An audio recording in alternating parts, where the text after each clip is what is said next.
দই বীজ বা টক দই মাত্র 5 মিনিটে বানিয়ে দেখাবো। যে টক দই দিয়ে আপনারা মিষ্টি দই বসাতে পারবেন, টক দই বসাতে পারবেন, রান্নার যে কোনো কাজে ব্যবহার করতে পারবেন, রূপচর্চার যে কোনো কাজে ব্যবহার করতে পারবেন, যে কোনো ড্রিঙ্কস বানানোর কাজে ব্যবহার করতে পারবেন। এক কথায় দোকানের চেয়েও ভালো টক দই বানিয়ে দেখাবো। আশা করছি প্রত্যেক বন্ধুর ভালো লাগবে। যদি সামান্য পরিমাণও ভালো লাগে, অনুরোধ রইল ফ্রেন্ডস ফ্যামিলির সাথে ভিডিওটা শেয়ার করবেন। বন্ধুরা চলুন দেখাচ্ছি।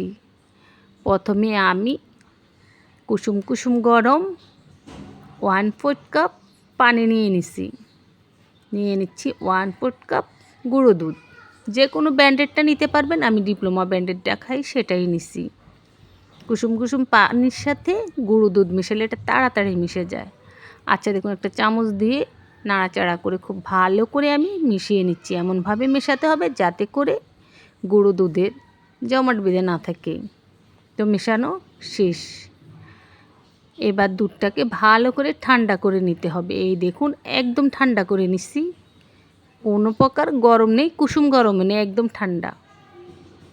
এবার এই ঠান্ডা দুধের মধ্যে দিয়ে দিচ্ছি আমি 2 টেবিল চামচ লেবুর রস। পুরো 2 টেবিল চামচ লেবুর রস দিয়ে দিচ্ছি। লেবুর রসটা দেওয়ার সাথে সাথে দেখবেন মনে হবে যে ছানা কেটে গেছে, কিন্তু না, ছানা কাটেনি, দইটা জমতে শুরু করেছে।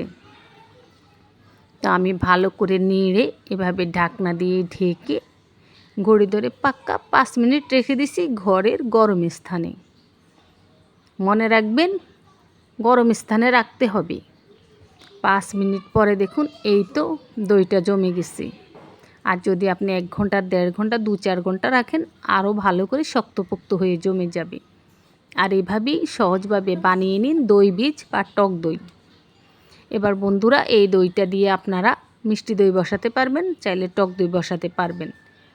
আবারও বলছি, রান্নার যে কোনো কাজে ব্যবহার করতে পারবেন, রূপচর্চার যে কোনো কাজে ব্যবহার করতে পারেন, যে কোনো ঠান্ডা শরবত বানাতে পারবেন, লাচ্ছি বানাতে পারবেন।